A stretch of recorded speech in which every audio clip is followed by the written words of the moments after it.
Did you know that when you open up the WizPoints app and you open up a point sheet and long press on the examiner's name, it will show you that particular examiner's statistics. It's going to give you a good idea of what your probability is of scoring with that examiner. So let's get into the stats. Thank you for supporting our channel. Thank you for supporting Wizan. Please like, subscribe, comment, and hit the notification bell for any future videos. Now, the modern day system was introduced around the year 2000, and it was introduced to try to make the knowledge more transparent by introducing a scoring system that we now have. But what it actually does is give you the statistical data to understand the inconsistency between questions and scoring of particular examiners. So who are the worst examiners and who are the best examiners? And what can we do about it from the perspective of you as the student? How can we study and prepare for it? That's what I want to discuss here. Now, if we take Mr. Harvey would have a 66% chance of scoring with, which is really quite high. But if we compare that to Mr. Gunning, you have a 25% chance of scoring with, which is actually very low. So let's look at the league table for a little bit and just check the statistics out. Top of the table is Mr. Harvey at 66%, then you have Mr. Whitehead at 64%, and then Mom Chennels at 61%. Now, with these three particular examiners, you should score.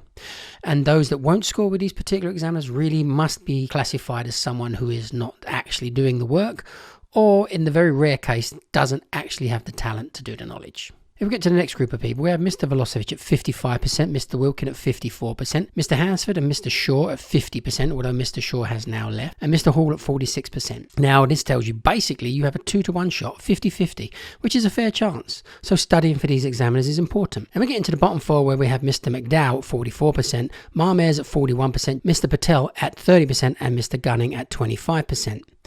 Now, in this category, you're starting to see that it's going to become more and more difficult to score. Although Marmez and Mr. McDowell, they're still fairly high. You still have a fairly good chance to score with them. With Mr. Gunning and Mr. Patel, what should you do to prepare for them? If you look at the statistics of this table, I am pretty sure that all of you could have compiled this table with the knowledge you have from working from the daily sheets. You'd have come up with exactly the same order. But it's the knowing of what your chances are that is actually important, because it changes what you should do and changes what you should study and focus on. So for me, when it comes to studying for this, I would completely ignore the questions from Mr. Patel and Mr. Gunning. The reason being, your chances of scoring are very, very unlikely.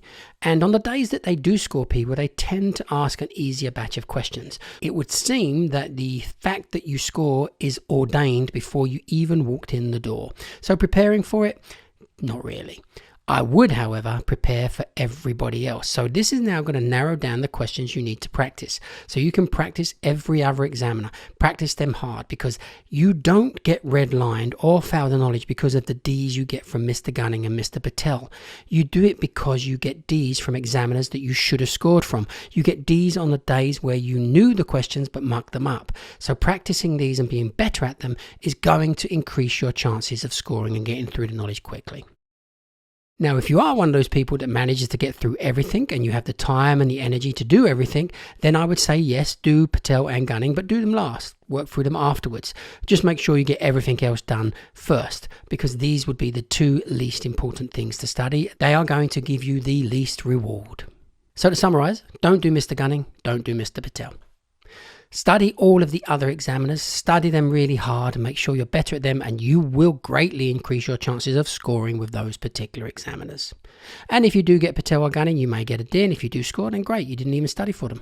It's a bonus. And maybe one day in the future, the examiners will become more consistent and we'll all start pulling in one direction.